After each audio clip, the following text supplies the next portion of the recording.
श्रीगणेशाय नमः। श्रीमहादेवाय नमः।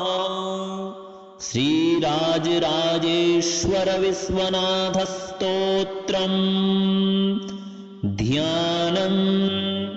अनन्तरूपाणि गुणास्त्वनन्ता अनन्तशीर्षश्रवणाक्षिणासाः अनन्तबाह्वस्य पदानि यस्य तं राजराजेश्वरमानतोऽस्मि। ब्रह्माण्डकोट्यन्वितरोमकूपम् सहस्रब्रह्माण्डमयस्वरूपम् अनन्तसंज्ञं परमं महेशं ध्याये सदाहं पुरुषं परेशं। श्रीराजराजेश्वरदेव्य देवो बभूव काश्यां सहज प्रकाशः। तत्सन्निधौ श्रीप्रियविश्वनाथो मातान्नपूर्णापि च ढुण्डिराज। कुबेरभागे भटदण्डपाणि प्राज्ञानवापी शुभदा विभाति। रम्ये स्थले शोभितदिव्यकान्ति श्रीराजराजेश्वर नामधेयः। भक्तप्रियो भक्तगुणानुरागी भक्ताभिलाषा परिपूरकोऽयम्। यद्दर्शनार्थं च सुरेश्वराद्या सप्तर्षयो नारदकश्यपाद्याः। अन्येऽपि सर्वेऽखिललोकपाला श्रीराजराजेश्वरमर्चयन्ति। धूपैश्च दीपैर्विविधोपचारै तं देवदेवं परितोषयन्ति। भक्तप्रसन्नो वरदः सुदाता ममाभिलाषा परिपूरकोऽस्तु। श्रीराजराजेश्वर विश्वनाथ क्रूरोऽपि कामी शरणं प्रपद्ये। स्वपादयुग्माम्बुजपूजकेभ्यो विद्यां वटुभ्यः प्रददाति नित्यम्। सच्छात्रवृन्देन सुपूजितोऽसौ छात्रप्रियोऽसौ जयतीह काश्यां। न तस्य रूपं न विरूपमेव रूपाभिरूपं स च सर्वरूपः। वेदे प्रसिद्धोऽस्ति च सर्वनामा भक्तस्य कष्टं विनिहन्ति सर्वं। श्रीराजराजेश्वर लोकनाथ काश्यां सुवासं मम देहि देव। वसामि काश्यां शिवपादमूले मोक्षाभिलाषी सततं पुरारे। श्रीराजराजेश्वर पाहि शम्भो त्वं मां सदा हे त्रिपुरान्तकारिन्। ब्रह्मा च विष्णोश्च तवाश्रितोस्तः तयोर्विवादास्य निवर्तकस्त्वं। श्रीराजराजेश्वर दिव्यलिङ्ग ज्योतिष्वरूपेण समागतस्त्वं। काशीपुरे वर्तुलरूपधारी सशापमिथ्यावचसं विधिं तं। त्वं याहि ब्रह्मन्निजपोस्कराख्ये मत्सन्निधौ भोजनमाङ्गहित्वम्। उवाच विष्णुं प्रतिचक्रपाणे भक्तोऽसि नित्यं मम सन्निधाने। आदौ प्रपूज्यः सततं प्रियो मे सत्यव्रतः सम्प्रति सत्यवादी श्रुत्वेति शम्भोर्वचनं मुरारी प्रोवाच भक्त्या परमेश्वरं तं न योगलभ्यो न च दानलभ्यो न यज्ञलभ्यो न तपः प्रलभ्य न ज्ञानविद्यादिगुणैस्तथावं भक्त्या यथा प्रेमबलेन लभ्य श्रीराजराजेश्वर विश्वनाथ त्वं सर्वदेवेषु विभासि नित्यं न बिन्दुमात्रं स्थलमस्ति यत्र त्वं नासि हे विश्वजनाधिवासिन्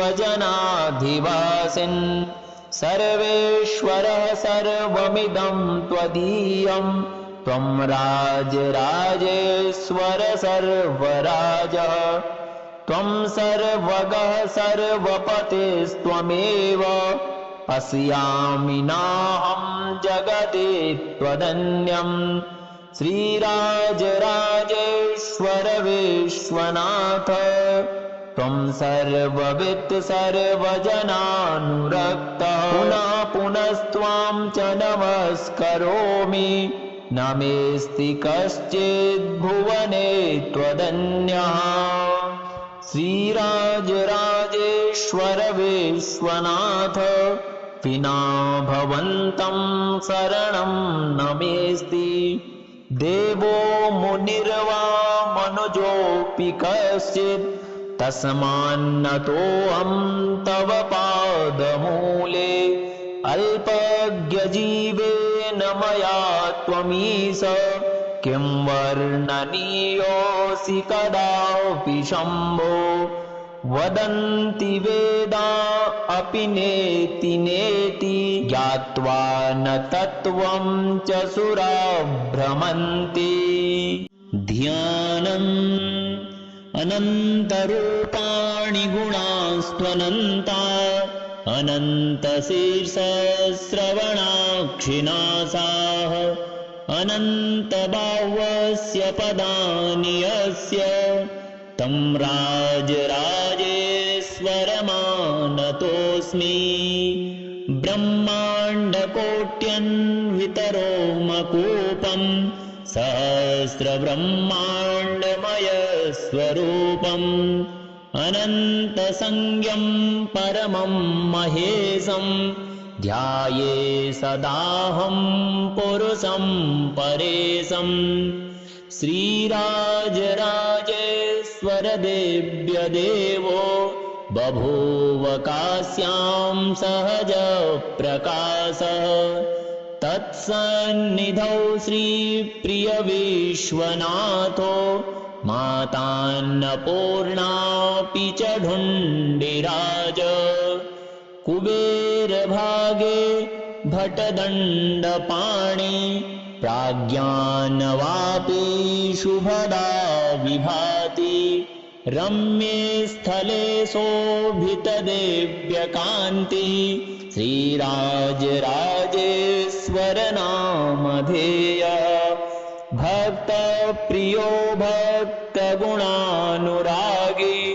भक्ताभिलाषा परिपूरकोऽयं यद्दर्शनार्थं च सुरेश्वराद्या सप्तर्षयो नारदकश्यपाद्याः अन्येऽपि सर्वेऽखिललोकपाला श्रीराजराजेश्वरमर्चयन्ति धूपैश्च दीपैर्विविधोपचारै तं देवदेवं परितोषयन्ति भक्तप्रसन्नो वरदः सुदाता ममाभिलाषा परिपूरकोऽस्तु श्रीराजराजेश्वर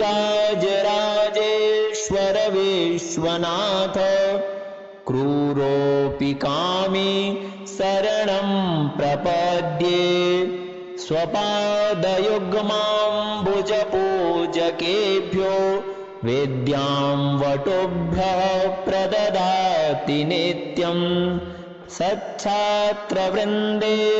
सुपूजितोऽसौ छात्रप्रियोऽसौ जयतीह कास्याम् न तस्य रूपं न विरूपमेव रूपाभिरूपं स च सर्वरूपः वेदे प्रसिद्धोऽस्ति च सर्वनामा भक्तस्य कष्टं विनिहन्ति सर्वम् श्रीराजराजेश्वर लोकनाथ काश्यां सुवासं मम देहि देव वसामि काश्यां शिवपादमूले मोक्षाभिलाषी सततं पुरारे श्रीराजराजेश्वर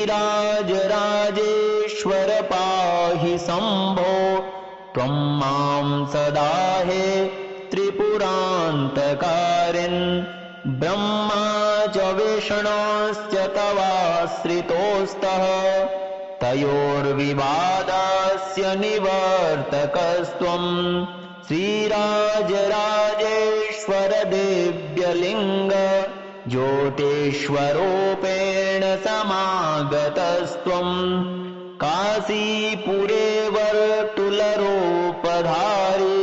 सशापमिथ्यावचसं विधिं तं त्वं याहि ब्रह्मन्निजपोस्कराख्ये मत्सन्निधौ भोजनमाङ्गहित्वम् उवाच विष्णुं प्रतिचक्रपाणे भक्तोऽसि नित्यं मम सन्निधाने आदौ प्रपूज्यः सततं प्रियो मे सत्यव्रतः सम्प्रति सत्यवादी श्रुत्वेति शम्भोर्वचनं मुरारी प्रोवाच भक्त्या परमेश्वरं तं न योगलभ्यो न च दानलभ्यो न यज्ञलभ्यो न तपः प्रलभ्य न ज्ञानविद्यादिगुणैस्तथावं भक्त्या यथा प्रेमबलेन लभ्य श्रीराजराजेश्वर विश्वनाथ त्वं सर्वदेवेषु विभासि नित्यं न बिन्दुमात्रं स्थलमस्ति अत्र त्वं नासि हे विश्वजनाधिवासिन् सर्वेश्वरः सर्वमिदं त्वदीयं त्वं राजराजेश्वर सर्वराजः त्वं सर्वगः सर्वपतिस्त्वमेव पश्यामि नाहं जगति त्वदन्यं श्रीराजराजेश्वर विश्वनाथ त्वं सर्ववित् सर्वजनानुरक्तः पुनः पुनस्त्वां च नमस्करोमि न मेऽस्ति कश्चिद्भुवने त्वदन्यः श्रीराजराजेश्वर विश्वनाथ विना भवन्तं शरणं न मेऽस्ति देवो मुनिर्वा मनुजोऽपि कश्चित् तस्मान्नतोऽहं तव पादमूले अल्पज्ञजीवेन मया त्वमीश किं वर्णनीयोऽसि कदापि शम्भो वदन्ति वेदा अपि नेति नेति ज्ञात्वा न तत्त्वं च सुरा भ्रमन्ति ध्यानम् अनन्तरूपाणि गुणास्त्वनन्ता अनन्तशीर्षश्रवणाक्षिणासाः अनन्तबाह्वस्य पदानि यस्य तं राजराजेश्वरमानतोऽस्मि ब्रह्माण्डकोट्यन्वितरोमकूपं सहस्रब्रह्माण्डमयस्वरूपं अनन्तसंज्ञं परमं महेशं ध्याये सदाहं पुरुषं परेशं श्रीराजराजेश्वरदेव्यदेवो बभूव काश्यां सहजप्रकाशः तत्सन्निधौ श्रीप्रियविश्वनाथो मातान्नपूर्णापि च ढुण्डिराज कुबेरभागे भटदण्डपाणि प्राज्ञानवापि शुभदा विभाति रम्ये स्थले शोभितदिव्यकान्तिः श्रीराजराजेश्वर नामधेयः भक्तप्रियो भक्तगुणानुरागी भक्ताभिलाषा परिपूरकोऽयं यद्दर्शनार्थं च सुरेश्वराद्या सप्तर्षयो नारदकश्यपाद्याः अन्येऽपि सर्वेऽखिललोकपाला श्रीराजराजेश्वरमर्चयन्ति धूपैश्च दीपैर्विविधोपचारै तं देवदेवं परितोषयन्ति भक्तप्रसन्नो वरदः सुदाता ममाभिलाषा परिपूरकोऽस्तु श्रीराजराजेश्वर विश्वनाथ क्रूरोऽपि कामी शरणं प्रपद्ये स्वपादयुग्माम्बुजपूजकेभ्यो विद्यां वटुभ्यः प्रददाति नित्यं सच्छात्रवृन्देन सुपूजितोऽसौ छात्रप्रियोऽसौ जयतीह काश्यां न तस्य रूपं न विरूपमेव रूपाभिरूपं स च सर्वरूप वेदे प्रसिद्धोऽस्ति च सर्वनामा भक्तस्य कष्टं विनिहन्ति सर्वं श्रीराजराजेश्वर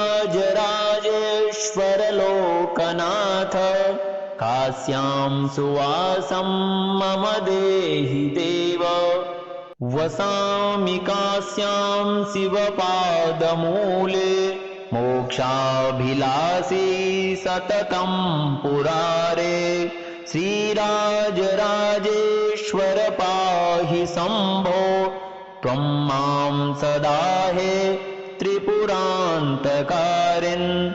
ब्रह्मा च विष्णोश्च तवाश्रितोस्तः तयोर्विवादस्य निवर्तकस्त्वं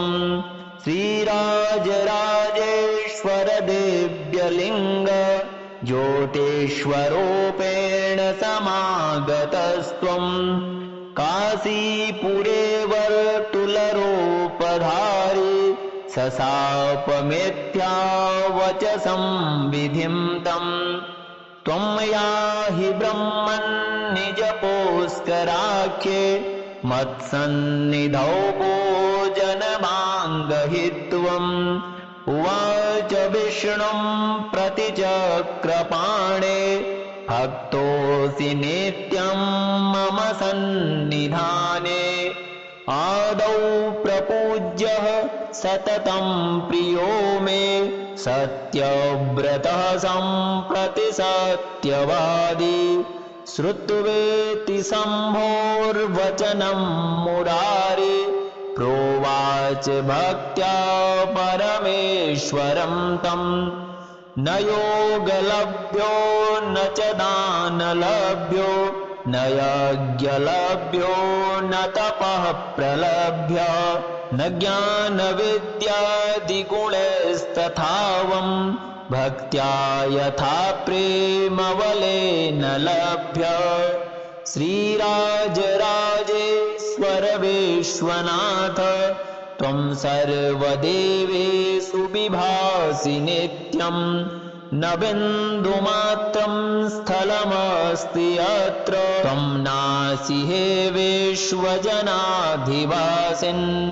सर्वेश्वरः सर्वमिदं त्वदीयं त्वं राजराजेश्वर सर्वराजः त्वं सर्वगः सर्वपतिस्त्वमेव पश्यामि नाहं जगति त्वदन्यं श्रीराजराजेश्वर विश्वनाथ त्वं सर्ववित् सर्वजनानुरक्तः पुनः पुनस्त्वां च नमस्करोमि न मेऽस्ति कश्चिद्भुवने त्वदन्यः श्रीराजराजेश्वर विश्वनाथ विना भवन्तं शरणं न मेऽस्ति देवो मुनिर्वा मनुजोऽपि कश्चित् तस्मान्नतोऽहं तव पादमूले अल्पज्ञजीवेन मया त्वमीश किं वर्णनीयोऽसि कदापि शम्भो वदन्ति वेदा अपि नेति नेति ज्ञात्वा न तत्त्वं च सुरा भ्रमन्ति।